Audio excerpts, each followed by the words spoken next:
हिमाचल की खबर का रुख करते हैं। हिमाचल प्रदेश में गुरुवार को सीएम जयराम ठाकुर की अध्यक्षता में कैबिनेट की बैठक हुई, जिसमें कई बड़े और महत्वपूर्ण निर्णय लिए गए हैं।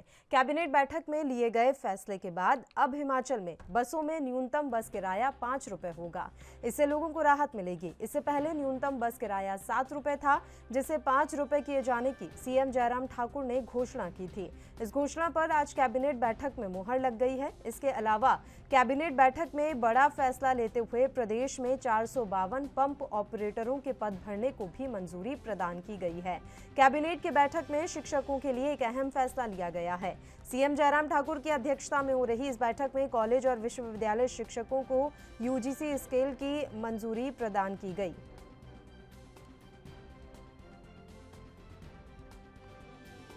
हिमाचल प्रदेश में गुरुवार को सीएम जयराम ठाकुर की अध्यक्षता में हुई कैबिनेट बैठक में कई बड़े निर्णय लिए गए। कैबिनेट बैठक में लिए गए फैसले के बाद अब हिमाचल में बसों में न्यूनतम बस किराया 5 रुपए होगा। इससे लोगों को राहत मिलेगी।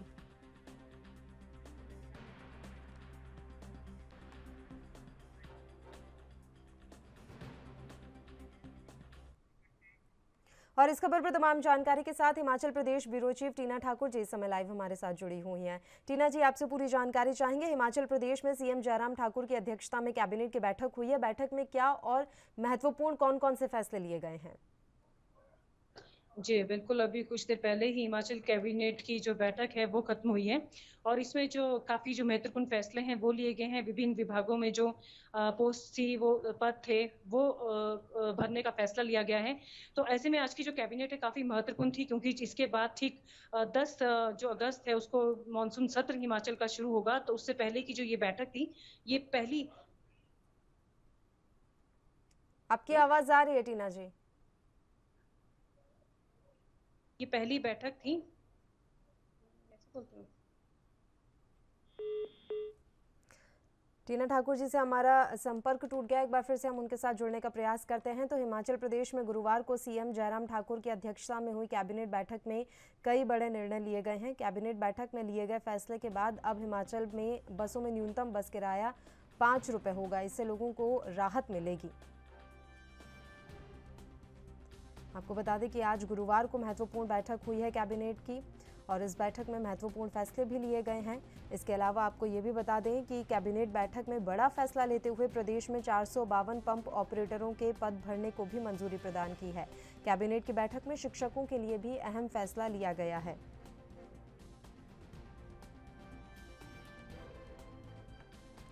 टीना ठाकुर जी एक बार फिर से हमारे साथ जुड़ गई हैं। उनका एक बार फिर से रुख कर लेते हैं। टीना जी, आपसे जानकारी हम ले रहे थे कि कैबिनेट की बैठक में कौन-कौन से फैसलों पर मुहर लगी है? जी, पहले भी जैसे मैं आपको बता ही रही थी, इसमें जो सबसे अहम फैसला आज लिया गया है, यूजीसी पे स्केल की जो माँग थी काफ़ी समय से जो शिक्षक है वो कर रहे थे, उसको आज कैबिनेट ने मंजूरी दी है। इससे हिमाचल में जो करीबन जो 3200 जो शिक्षक हैं, उनको जो कई माह से लंबित जो उनकी ये यूजीसी पे स्केल की माँग थी, उसको आज कैबिनेट ने मंजूरी दी है। 3200 जो शिक्षक हैं वो लाभान्वित होंगे इस सरकार के जी। इस फैसले से। हालाँकि सरकार को जो इससे है काफ़ी जो वित्तीय जो बर्डन है वो झेलना पड़ेगा। हुँ। हालाँकि उसके बावजूद ये जो हिमाचल सरकार का ये बड़ा फैसला है, क्योंकि शिक्षक काफ़ी समय से धरना प्रदर्शन कर रहे थे, लगातार माँग कर रहे थे यूजीसी पे स्केल की। आज वो काफ़ी खुश होंगे, क्योंकि ये एक बड़ा फैसला सरकार ने लिया। इसके अलावा अभी भी अगर हम आपको बताएँ, कैबिनेट खत्म होने के तुरंत बाद जो एक बैठक चल रही है इस वक़्त हिमाचल सचिवालय में, वो किसानों और बागवानों की चल रही है। किस किस तरह जो सेब सीज़न यहाँ पर है वो रफ्तार पकड़ चुका है और किसानों और बागवानों को किस तरह की यहाँ दिक्कतों का सामना करना पड़ रहा है, इसके लिए विभिन्न जो किसान संघ है और बागवान संघ है, वो हुँ। हिमाचल पहुँचे हैं। और अभी जो बागवानी मंत्री हैं, शहरी विकास मंत्री हैं और मुख्यमंत्री जयराम ठाकुर खुद इस जो बैठक की अध्यक्षता कर रहे हैं। तो इसमें आज जो कैबिनेट की बैठक में जो फैसला लिया गया उसमें यही था, जो कॉटन है, जी। कॉटन पे अभी जो जीएसटी लगा था उसके बाद 18% का जो दाम था वो बढ़ गया था। जी। अब जो है वो 6% जो सब्सिडी है वो सरकार वहन करेगी। जी। शुक्रिया टीना जी, आप हमारे साथ जुड़ी तमाम जानकारी देने के लिए।